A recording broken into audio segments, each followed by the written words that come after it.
తెలంగాణ పంచాయతీ ఎన్నికల్లో ఒక కొత్త పంచాయతీ తెర మీదకి వచ్చింది సార్. ముఖ్యంగా పంచాయతీ ఎన్నికల్లో ఏకగ్రీవం అనేది ఇప్పుడు అన్ని నియోజకవర్గాల్లో అది కొనసాగుతూ ఉన్నది.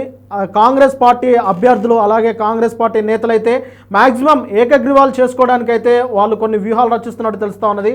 ఈ నేపథ్యంలోనే కొంతమంది మంత్రుల అనుచరులు ప్రత్యర్థి అభ్యర్థులను కూడా కిడ్నాప్ చేసి వారు అనుకున్నట్లుగా వారి గ్రామాల్లో ఏకగ్రీవం చేసుకోవాలి కాంగ్రెస్ పార్టీ అభ్యర్థిని అన్నట్లు కొన్ని వ్యూహాలు కూడా పన్నుతున్నట్లయితే ఈ మధ్య చూస్తున్నాం సార్. నిన్నటి నుంచి ఒక వార్త కూడా తెర మీదకి వచ్చింది. తిప్పర్తి మండలంలో ఎల్లమ్మగూడెం అనే గ్రామంలో ఇది జరిగినట్లు కూడా ఆరోపణలు వస్తూ ఉన్నాయి సార్. అసలు ఏకగ్రీవము చేస్తే మంచిదేనా? ఆ ఏకగ్రీవం చేసే క్రమంలో ఇలాంటి సర్పంచ్ అభ్యర్థులను కిడ్నాప్ చేయడం అనేది ఎలా చూడొచ్చు అంటారు సార్? దీన్ని ఏకగ్రీవాలకు ఆదర్శం. నేను పంచాయతీరాజ్ వ్యవస్థలో పంచాయతీ మెంబర్ గా, సర్పంచ్ గా, మండల ఉపాధ్యక్షుడిగా, మండలాధ్యక్షుడిగా ఒక 15-20 ఏళ్ళు నేను రాజకీయాలు ఉన్నా. ఇప్పుడు కూడా మనకు లోకల్ గవర్నమెంట్స్ స్థానిక ప్రభుత్వాల సాధికారత సమాఖ్య తెలంగాణ రాష్ట్ర అధ్యక్షుడిగా ఉన్నాను. సర్పంచ్ ట్రైనింగ్ ఇస్తాను.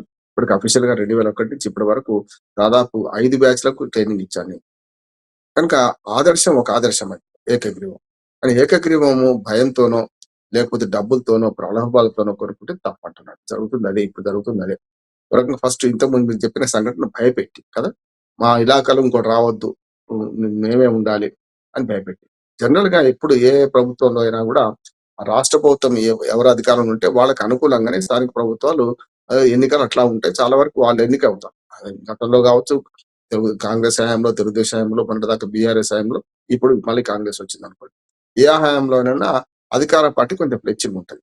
కానీ ఇంత దుర్మార్గంగా ఇవాళ భయపెట్టి చేస్తున్నారనే దాని మీదనే నిన్న కాక మొన్న మేము సోమాజిగూడ ప్రెస్ క్లబ్ లో ఒకటి పెట్టి దీన్ని ఖండించుకుంటూ ఏమన్నామంటే, బలవంతపు ఏకగ్రీవాలు లేకుంటే డబ్బులు పెట్టి చూస్తున్నాం. వేలంపాట రాజకీయాలు జరుగుతున్నాయి. వేలంపాటలలో 50 లక్షలకు 60 లక్షలు కొనుక్కుంటున్నారు. ఇది కూడా తప్పే కదా.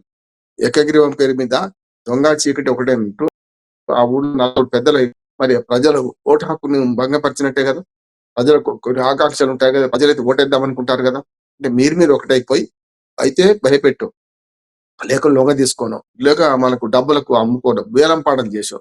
మీరు ఒకటైతే మాకు ఇష్టం లేకపోతే ఏం చేయాలనే ప్రశ్న వస్తుంది. కనుక మేము ఒక యూనిక్ ప్రతిపాదన పెట్టినాం. మొన్ననే మన ఎలక్షన్ కమిషన్ ఆమె రాణి కుమిదిని గారు కూడా కలిసి వచ్చినాం. ఆమె ఇప్పుడు ఏం చేయలేదు, ఇప్పుడు ఏం చేయలేదు, మేము ప్రతిపాదన ఇచ్చినాం. ఎప్పుడైనా ఎన్నికల్లో ఏకగ్రీవాలు ఇప్పుడు గతంలో మంచి ఆదర్శం, కానీ ఏకగ్రీవాలు ప్రభుత్వం కూడా ప్రోత్సహించింది రాము. ఏంటంటే ఇప్పుడు ఇప్పటికి కూడా పంచాయతీలకు 5 పెద్ద పంచాయతీలకు 15 లక్షలు, 20 లక్షలు, 25 లక్షలు కూడా ఇచ్చే బహుమతి ఇచ్చే ఉన్నది పథకం. అది ప్రజలందరూ ఏకమే నిజంగానే ఒక మంచి మనిషిని అనుకుందాం అన్నప్పుడు వేరు. కొన్ని ఏకగ్రీవాలు మంచివే జరుగుతున్నాయి కాదంటే. కానీ ఎక్కువ ఇప్పుడు చెప్తున్నా మీరన్న భయంతోనో డబ్బులతోనో. ఒక ఆయన అయితే ఎంత అంటే, మీ మొత్తం 5 సంవత్సరాల ఇంటి పనులు నేనే కట్టేస్తాను భవిష్యత్తులో నన్ను గెలిపిస్తే, నన్ను ఏకగ్రీవం ఎన్నుకోండి అని చెప్పి డైరెక్ట్ మాట్లాడుతున్నారు కదా. అట్లాగే గుడి కట్టిస్తా, బడి కట్టించుకోడు ఎవరు, గుడి కట్టిస్తా అని చెప్పి రామాలయానికి ఏదైనా ఏ దేవత అయినా సరే, ఏ దేవుడు అయినా సరే, మనం పేరు పెట్టవలసిన అవసరం లేదు, కానీ గుళ్ళు కట్టిస్తా, గోపురాలు కట్టిస్తా అని చెప్పి హామీలు ఇస్తున్నారు. అట్లా రోడ్లు వేయిస్తా, సామాజిక కార్యక్రమం చేస్తా అంటే కొంచెం న్యాయం. ఇంకా కానీ డైరెక్ట్ గుడి కట్టిస్తా అంటే వర్గానికో గుడి, కులానికో గుడి, ఇట్లా వాగ్దానం చేస్తున్నారు. దీనివల్ల మేము ఒక కొత్త ప్రతిపాదన ఏం చేసామంటే, నోటా ఒకటి ఉంది కదా మనకు. ఇప్పుడు బ్యాలెట్ పేపర్ ఎన్నిక జరుగుతూ పెడితే నిన్ననే నామినేషన్ పూర్తయినా, 2వ విడతకి ఇవాళ మొదలైనాయి కదా. నేనేమంటున్నానంటే, నోటా అనేది ఒకటి ఉంది కదా. ఏకగ్రీవం అయిన చోట నోటాను ఒక ఊహాజనిత కల్పిత అభ్యర్థిగా భావించి, నోటానే కల్పిత అభ్యర్థి, నలుగురు నిలబడితే అందరూ దొంగలే, మేము ఎవరికి ఓటేయమని ప్రజలు అనుకుంటే ఆప్షన్ లేదని మేమే దాదాపు 2 దశాబ్దాలు ఉద్యమం చేసి ఈ నోటాను తీసుకొని వచ్చినాం. అటువంటి అప్పుడు ఈ నోటాను కల్పిత అభ్యర్థిగా ఉంటది కనుక ఏకగ్రీవం రామ్మోహన్ రావు ఎన్నుకుందామని నేను అందరినీ కట్టుకున్నాను అనుకోండి, డబ్బులు ఇచ్చో రకంగా భయపెట్టో చేసిన అనుకోండి, మరి ప్రజల ఓటాకు పోకుండా అంటే రామ్మోహన్ రావు ఒక అభ్యర్థి, నోటా ఒక అభ్యర్థిని పెట్టాలి. ఇప్పుడు ఏమవుతుందంటే, నోటా అభ్యర్థి ఓట్లు ఎక్కువ పడితే రామ్మోహన్ రావు ఓడిపోయినట్లు లెక్క, నోటా అభ్యర్థి కంటే రామ్మోహన్ రావుకి ఎక్కువ పడితే రామ్మోహన్ రావు గెలిచినట్లు లెక్క. ఇది అంటున్నాను. అప్పుడు ఏమవుతుందంటే, ఎందుకు ఈ పోటీ అంటే, ఒకవేళ నోటా గెలిచింది అనుకుంటే అప్పుడు ఏం జరుగుతుంది అనే ప్రశ్న కూడా వస్తుంది. నోటా గెలిస్తే ఏమన్నట్టు రామ్మోహన్ రావు పనికి రానివ్వడని తేలిపోతుంది అన్నట్టు. అంటే విషయం అప్పుడు ఏం చేయాలి, వచ్చే ఎన్నికల్లో మళ్ళీ వెంటనే ఎన్నికలు పెట్టాల్సిందే, సరిపోలే కదా. అప్పుడు ఏమైందంటే పోటీ తప్పదు. అంటే రామ్మోహన్ రావు ఆ ఎన్నికలకు పనికి రాకుండా అవుతారు. అంటే నేను తిరస్కరించారు ప్రజలు అని చెప్పి. రెండోసారి జరిగినప్పుడు ఏమైందంటే మిగతా వాళ్ళు నిలబడతారు. అసలు నోటాతోనే ఒక పోటీ పెట్టినప్పుడే ఏకగ్రీవం అనేది ఉండదు. అప్పుడు ఏం చేస్తారు, ఎట్లాగూ బ్యాలెట్ పేపర్ తప్పది అన్నప్పుడు ఎవరో నిలబడతారు కదా అభ్యర్థులు. అయితే నేను చెప్పిన ఊహాజనిత ప్రశ్నకు సమాధానం కూడా నోటా వర్సెస్ రామ్మోహన్ రావు ఉండదు. ఎప్పుడు కూడా ఎన్నిక జరుగుద్ది అనుకున్నప్పుడు ఏం చేస్తారు, ఎవరో ఒక నామినేషన్ వేస్తారు కదా మంచి అట్లా వేసే ప్రక్రియ మొదలవుతుంది.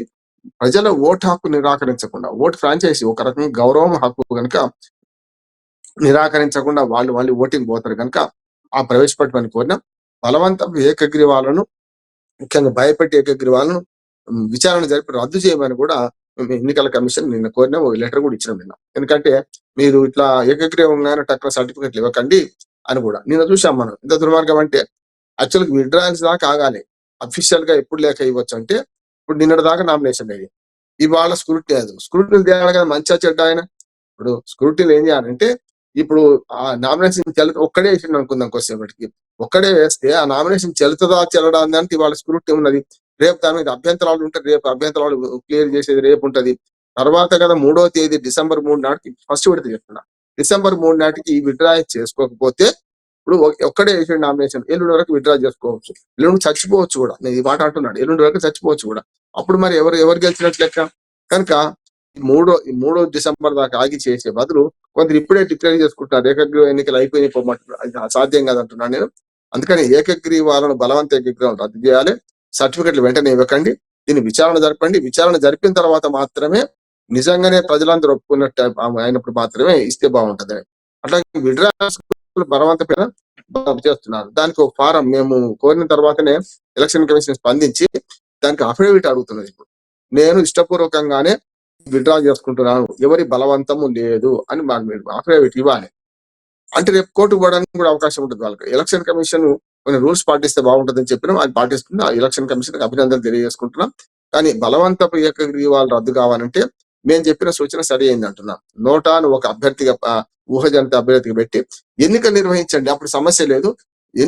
ఏకగ్రీవానికి అనుకూలమే, కానీ ఇట్లాంటి దుర్మార్గం జరుగుతున్నాయి కనుక ఏకగ్రీవాలను ఇప్పుడు ఒకనాడు ఆదర్శంగా చూడాల్సిన అవసరం లేదు కనుక చేస్తే బాగుంటది అనుకుంటున్నాం. చూద్దాం ఏం చేస్తుంటాం.